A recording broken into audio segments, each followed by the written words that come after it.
Assalamualaikum warahmatullahi wabarakatuh.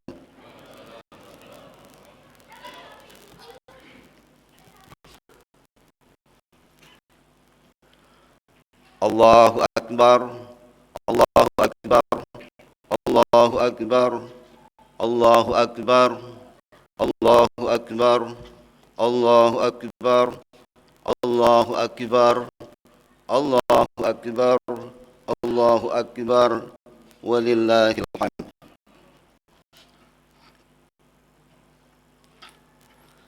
Allahu Akbar kabira, walhamdulillahi katsira, wa subhanallahi bukratan wa asila. La ilaha illallah wahdah, sadaqa wa'dah, wa nasara 'abdah, wa 'azza jundahu, wa hazamal ahzaba wahdah. La ilaha illallah wallahu akbar, Allahu akbar, walillahil hamd. Innal hamdalillahi nahmaduhu wa nasta'inuhu wa nastaghfiruh wa na'udzu billahi min shururi anfusina wa min sayyiati a'malina. May yahdihillahu fala mudilla lahu wa may yudlil fala hadiya lahu. Asyhadu an la ilaha illallah wahdahu la syarika lahu wa asyhadu anna Muhammadan abduhu wa rasuluhu. Allahumma salli wa sallim ala habibina al-Mustafa alladzi balagha risalatah wa adda al-amanah wa nasaha al-ummah wa ala alihi wa ashabihi wa man da'a ila Allahi bida'watihi wa jahada fillahi haqqa jihadihi. Amma ba'du. Faya ayyuhal ikhwan, usikum wa nafsi bitaqwallah wa ta'atihi la'annakum tuflihun. Qala Allah ta'ala fil Qur'anil Karim, a'udzu billahi minasy syaithanir rajim. Bismillahirrahmanirrahim. Ya ayyuhalladzina amanu taqullaha haqqa tuqatih wa la tamutunna illa wa antum muslimun.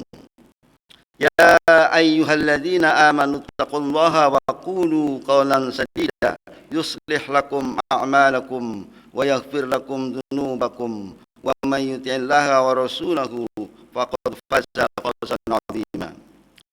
Allahu akbar, Allahu akbar, Allahu akbar, walillahil hamd. Ma'asyiral muslimin rahimakumullah, sidang salat Idul Adha yang dimuliakan oleh Allah. Marilah kita senantiasa bersyukur kehadirat Allah SWT atas segala limpahan rahmat dan karunia-Nya yang tidak pernah ada habisnya. Bersyukur karena hingga saat ini kita masih diberi nikmat iman dan Islam. Kita juga masih dianugerahi kesehatan dan kesempatan untuk melaksanakan berbagai ibadah kepada Allah SWT, termasuk melaksanakan sholat Idul Adha pada pagi hari ini. Salawat dan salam marilah kita haturkan kepada baginda Rasulullah Muhammad sallallahu alaihi wasallam, manusia mulia dan nabi terakhir yang dipilih oleh Allah SWT untuk menjadi teladan bagi seluruh umat manusia sepanjang masa dan telah berjuang dengan sekuat tenaganya dalam menyampaikan risalah tauhid yang agung kepada umatnya. Sebuah risalah yang membebaskan umat manusia dari ketergantungan kepada makhluk menjadi ketergantungan hanya kepada Allah SWT. Jamaah salat Idul Adha yang dimuliakan oleh Allah, melalui mimbar yang mulia ini, khatib mengajak kepada diri khatib sendiri, keluarga dan semua jamaah yang turut hadir pada pelaksanaan salat sunnah Idul Adha ini untuk terus berusaha dan berupaya dalam meningkatkan keimanan dan ketakwaan kepada Allah SWT.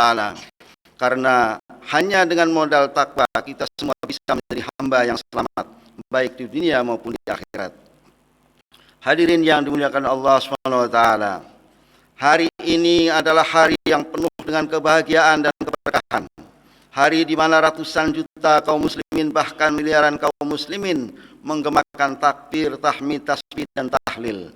Mereka berbondong-bondong menuju masjid dan tanah lapang untuk menunaikan sholat Idul Adha dan mendengarkan khutbah yang dilanjutkan dengan penyembelihan hewan kurban dan membagikannya kepada yang berhak menerimanya. Gema kalimat thayyibah dan penyembelihan kurban terus berlangsung hingga hari tasyrik usai. Sungguh hari-hari yang amat sakral dan memberikan nuansa ketundukan kepada Allah SWT.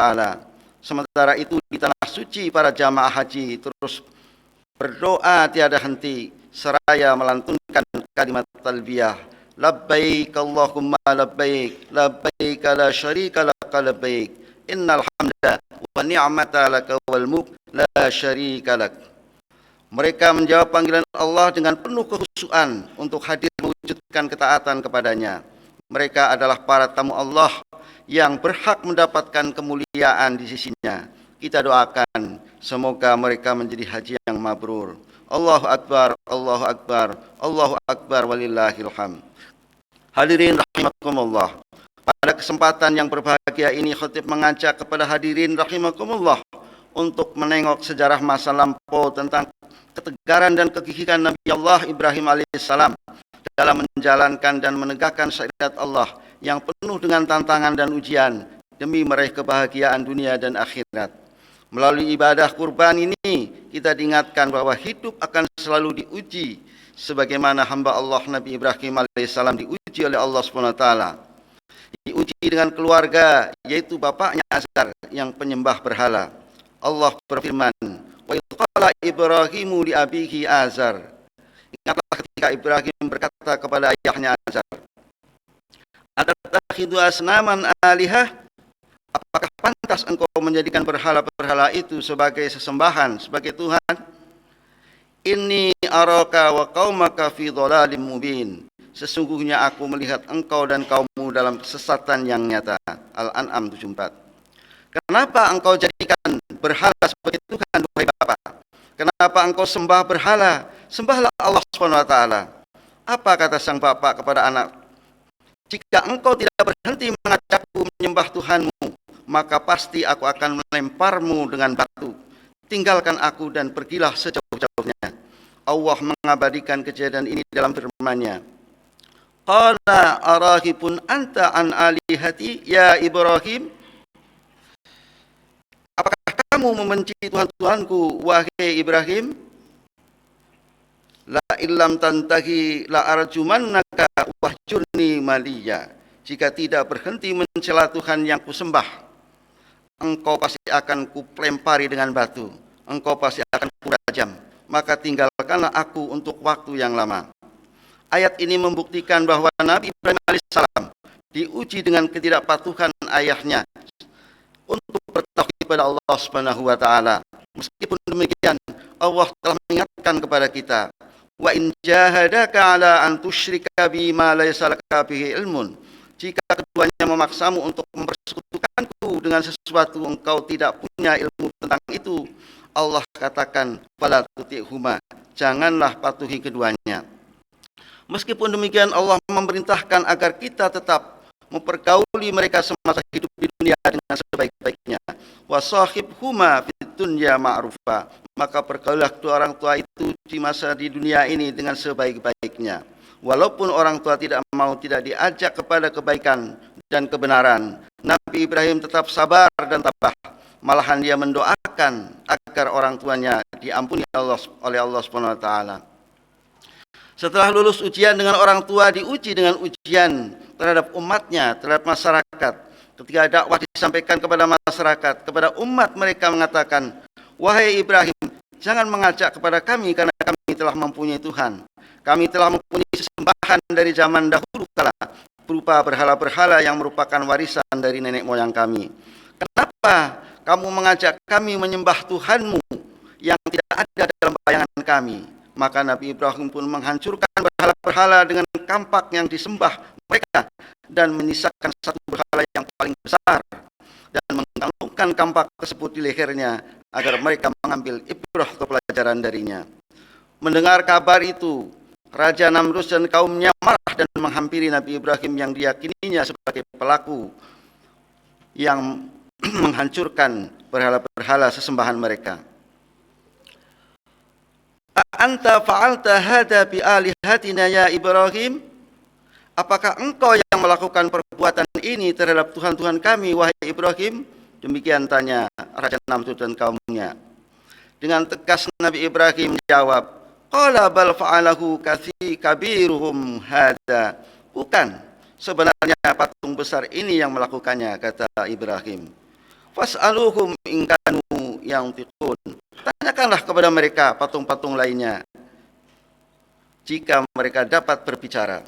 Jawaban tersebut membuat Raja Namrud semakin marah dan menuding Nabi Ibrahim sebagai pelaku.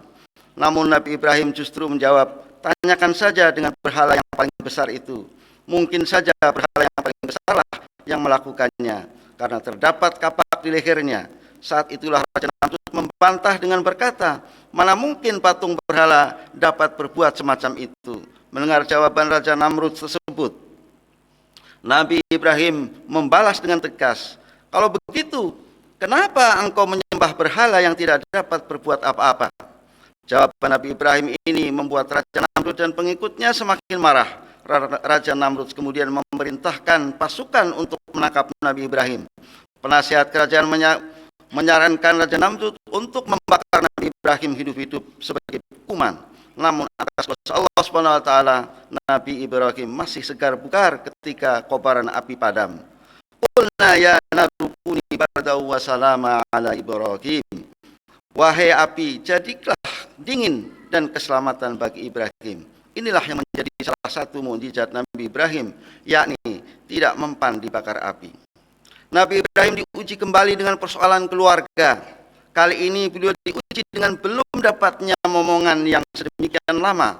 Bertahun-tahun menikah dengan Siti Sarah, beliau tidak dikaruniai keturunan. Beliau tidak berputus asa. Ia selalu memanjatkan doa, Rabbi habli minas shalihin. Ya Tuhanku, anugerahkanlah kepadaku anak yang saleh. Doa ini terus dipanjatkan oleh Ibrahim sampai dengan beliau berusia 86 tahun. Dan pada usia tersebutlah beliau dikaruniai seorang putra yang bernama Ismail dari istrinya yang bernama Siti Hajar. Meskipun sekian tahun lamanya beliau tidak mempunyai keturunan, tetapi beliau tetap tegar, bahagia, damai bersama keluarganya, bersama istrinya yang tabah dan taat kepada sang suami. Beliau sukses menempuh ujian pernikahan ini. Allahu Akbar, Allahu Akbar, Allahu Akbar, walillahil hamd. Kaum muslimin jamaah salat Idul Adha yang dirahmati oleh Allah. Setelah sukses dalam ujian pernikahan, ujian pun datang kembali. Kali ini tidak kalah dahsyatnya, yaitu ketika seorang putra yang bernama Ismail yang sekian lama dinanti dan kini sedang tumbuh menjelang remaja yang sedang asik-asiknya bermain. Nabi Ibrahim diperintahkan oleh Allah SWT untuk menyembelih putranya yang disampaikan melalui mimpi yang ia alami selama 3 kali berturut-turut. Dalam Al-Quran diceritakan, Ya bunayya inni ara fil manam anni adbahuka fanzur mada tara. Wahai anakku, sesungguhnya aku bermimpi bahwa aku menyembelihmu, maka pikirkanlah bagaimana pendapatmu.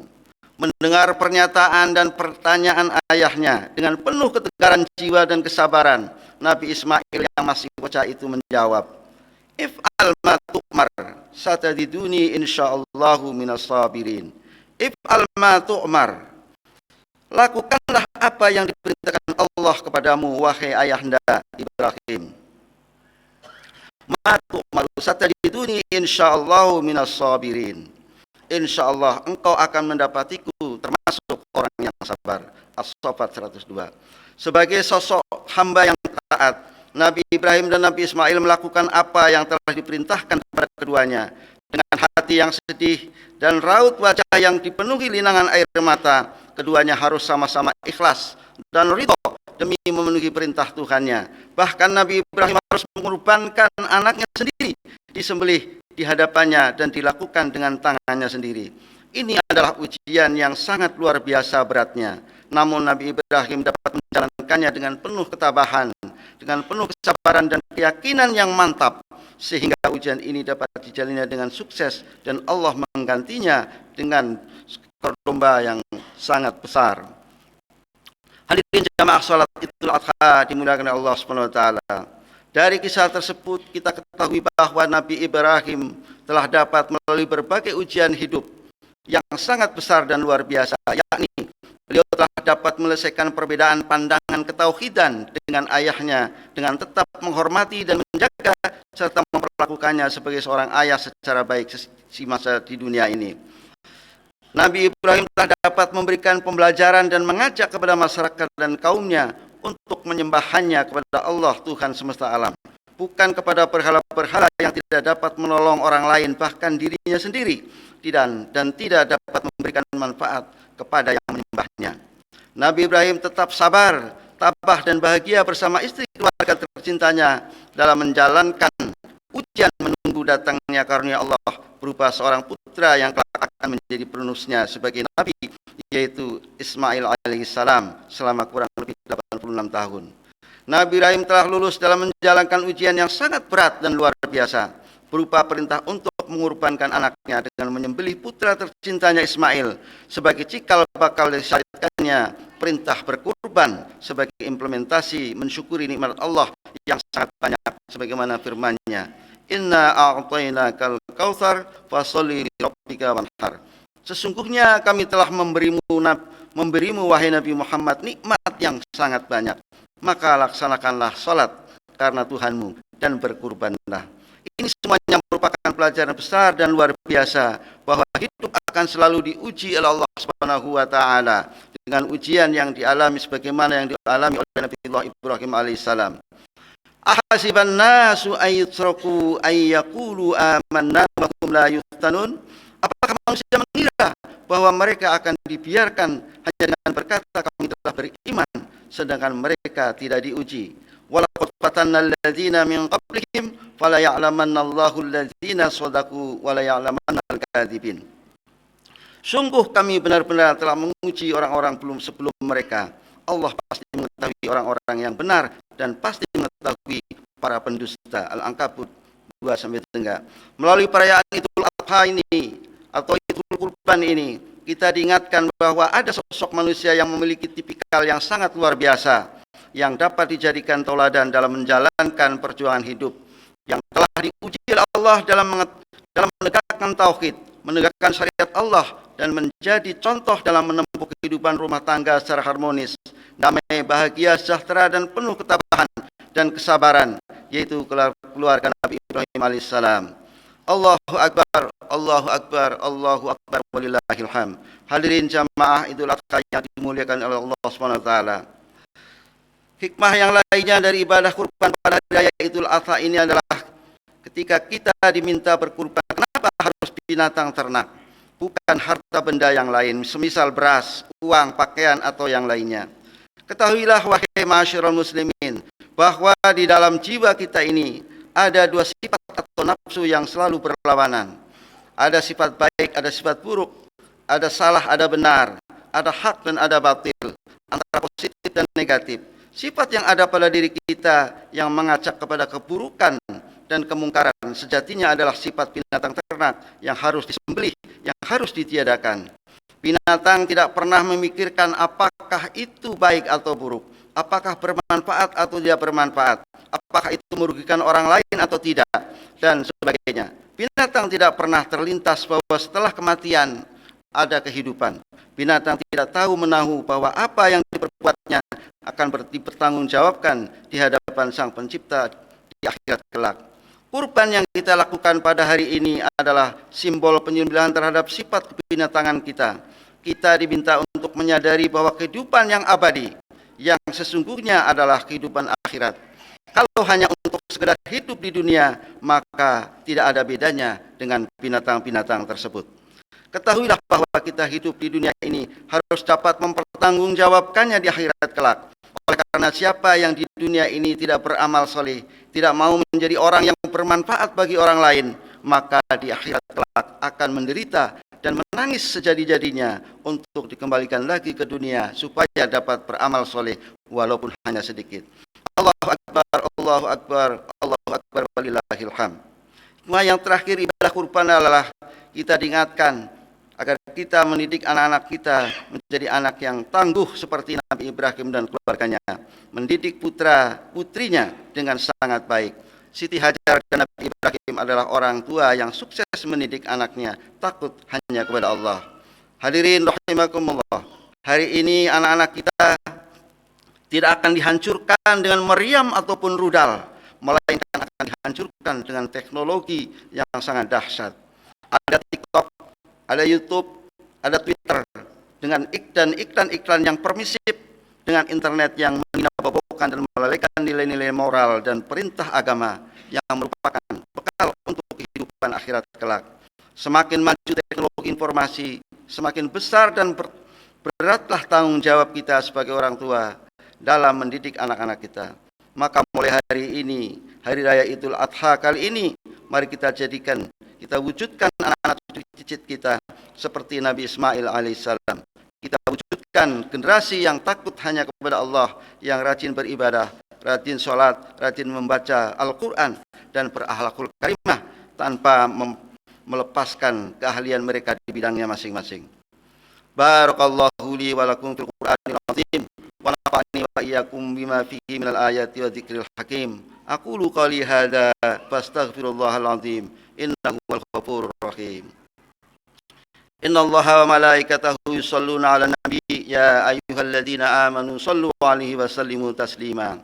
Allahumma shalli wa sallim wa barik ala sayyidina Muhammadin wa nabiyyina Muhammadin wa ala alihi wa sahbihi at-tayyibin. Wardallahumma 'anil khulafa'ir rasyidin Abi Bakar wa Umar wa Utsman wa Ali wa an sa'iri sahabatis salihin.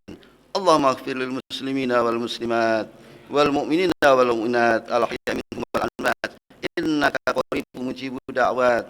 Allahumma ij'al 'idana hada sa'adatan wa talahuman wa masaratan wa tarahuman wa zidna fihi tuma'ninatan alfatan wa hana'an wa mahabbatan wa a'idhu alaina bil khairi wa rahmatan wal yumni wal barakah.